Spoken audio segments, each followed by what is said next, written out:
Naging matagumpay ang katatapos lang na medical mission dito sa Catanduanes na handog ng University of the Philippines Medical Alumni Society in America o UPMASA at ugnayan ng pahinungod o UNP. We are a team of surgeons, dentists, pediatricians, medical professionals, and pharmacists. Galing kami ng UP. Ang University of the Philippines is the national university where we got our education, excellent education, and it is our duty, we felt, to come back and serve our own people. Ito pong grupong to na UPMASA, pahinungod, yan po talaga ang mission nila. No? Every year, meron po silang pinupuntahan ng mga probinsya para makadala sila ng mga specialty surgeries, no? Mga operasyon na hindi pangkaraniwang nagagawa sa ating mga localities. Sa halip na ang mga pasyente ay dadalhin pa sa Maynila, syempre magastos para sa pasyente, dinala na lang po natin dito yung mga espesyalista para dito na lang maoperahan ng mga pasyente.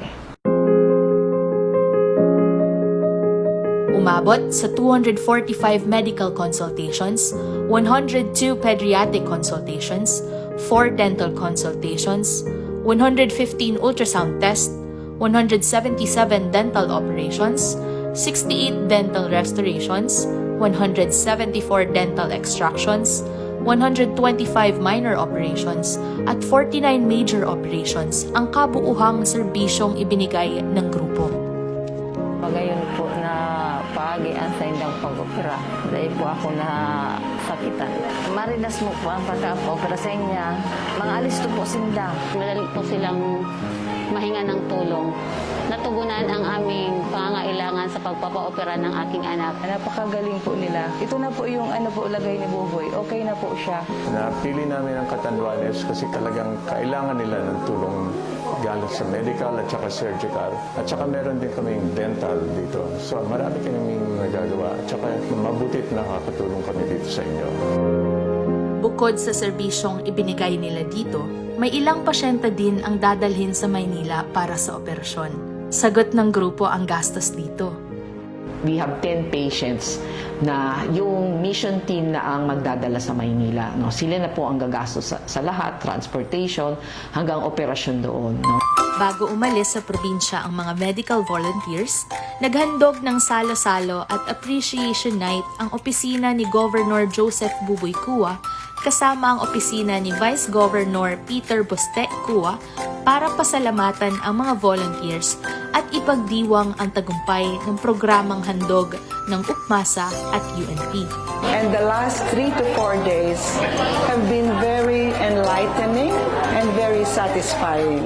So the governor's office has been very, very supportive. And without the support of the government, the local staff, the hospital, our mission would not have been successful. We are honored to be here na nakatulong sa inyo. Magaling din ang tulong ng governor's office, yung hospital, the director, yung medical staff, nursing staff, at saka OR staff. Natututo kami sa inyo, natututo rin sila sa amin. Dahil sa magandang resulta ng medical mission at malaking tulong na naibigay nito sa mga Katandunganon, hinimok ng ating lokal na pamahalaan na maging regular ang ganitong serbisyo ng UPMASA at UNP sa ating probinsya. Isa pong pinag-uusapan sa mission team yung posibilidad na maging regular na po ang ganitong mission sa Catanduanes. Naki-cooperate tayo ng mabuti dito sa UPMASA Pahinungod Mission kasi malaki po ang benepisyo sa probinsya ng Catanduanes. We will try our best kasi sa Pilipinas, ang dami talagang kailangan matulungan. So, pwede yun. Magagawa din natin yun. Maraming salamat sa mga volunteers ng UP Medical Alumni Society of America at ugnayan ng pahinungod mula sa University of the Philippines, Manila. Maraming salamat po sa inyo. Diyos mabalot sa gabos.